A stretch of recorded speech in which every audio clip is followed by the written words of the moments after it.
In my heart of hearts, I personally feel like David's gonna be fine. Before you jump down my throat, this video is merely based off of emotion and not logic, because he has not been arrested yet. And there are people out there that romanticize his behavior, who are finding it okay, who are quite frankly enabling this kind of behavior. Because a 17-year-old young boy with an 11-year-old child, a 12-year-old child, a 13-year-old child, a 14-year-old child. I don't like when people are saying, oh, 15. She wasn't alive at 15. She wasn't alive at 15. There is so many pieces of evidence that are coming out there. All the horrible things that this man has done. Because twisted and turn it, he is guilty of having a weird relationship with a minor. And there were so many people enabling this behavior, because there are people saying, oh, I saw her at clubs. She has a tattoo. She has a tattoo.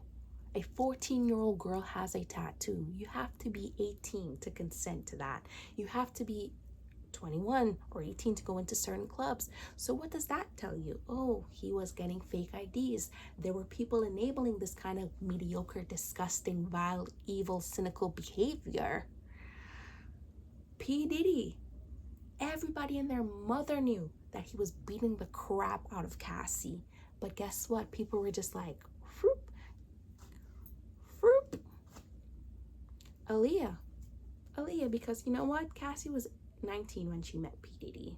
And that's a case that turns my stomach. But let's not get into that. Let's get into a closer age, shall we? Aaliyah was like 15 years old when she got married to 27-year-old R. Kelly. David is like the modern R. Kelly of this generation, in my opinion. And everybody and their mother knew the situation. I remember seeing Surviving R. Kelly. People knew that he was having sexual relations with a 14-year-old child. People knew it, and people just bypassed it. And he still was able to make music, sell out concerts. Everybody and their mother ran to those concerts. Women were out there just throwing themselves at him. He was peeing on girls. He was doing all of these lewd acts, and women again and again were throwing themselves at him. Roman Polanski, I hope I'm saying, I don't care if I say that name wrong, because he's a piece of shit anyway. 43 years old, and had raped a 13-year-old girl, sodomized her, was still able to produce movies and films later on in his career. 13, and he was 43, and was able to do that later on in his career. And he got nominated for an Oscar. I believe he won an Oscar. He still got nominated for awards. Isn't that insane? And it was well known that he raped a 13-year-old. Who's that? Wade Wilson, who killed a woman, and people were just romanticizing this behavior. Richard Ramirez, who killed 13 people. 13, found love while he was in jail, while you and I are struggling.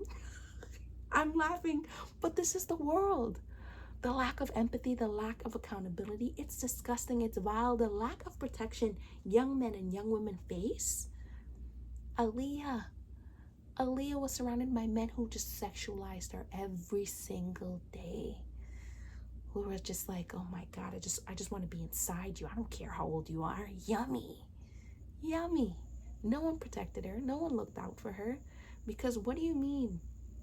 You got married at 15 years old, and your parents have to sign that consent form. By the way, childhood marriage is still legal in the States, by the way.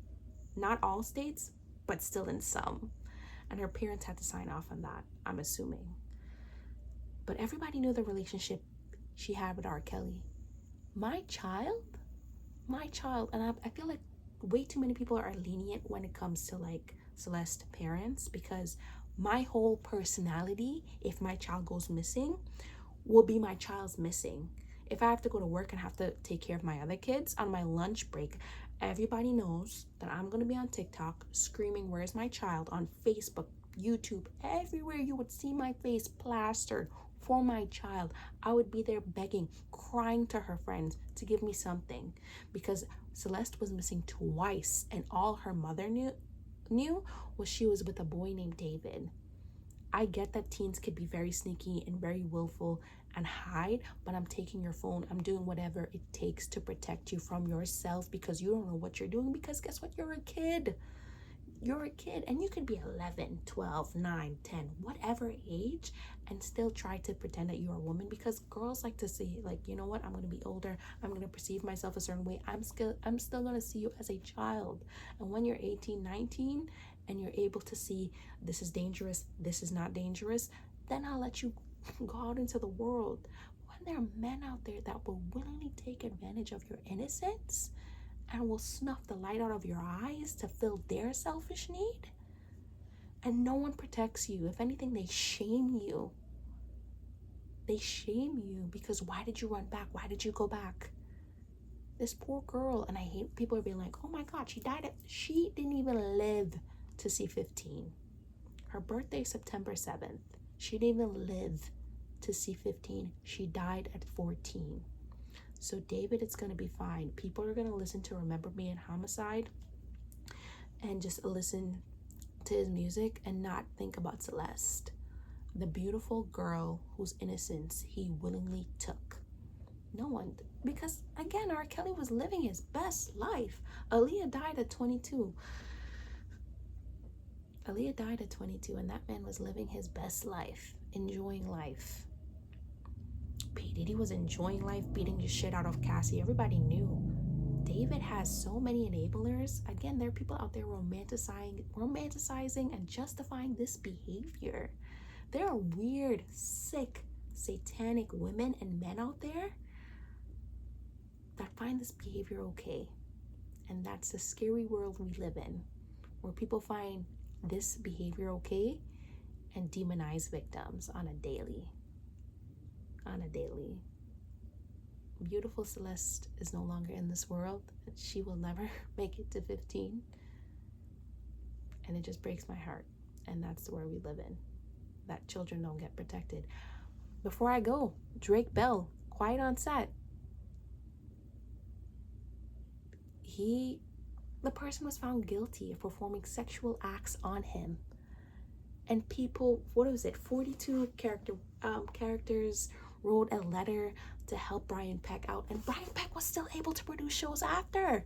Isn't that shit insane? Right after they do the most dehumanizing thing, they get to live their life. And the people who they took from will never seem to find a thing that they took from them, which is their innocence. I'm in my bag. Let me live. I'll see you for the next time. Love you always. Please like, share, subscribe. Let me know your comments. It's a sad day.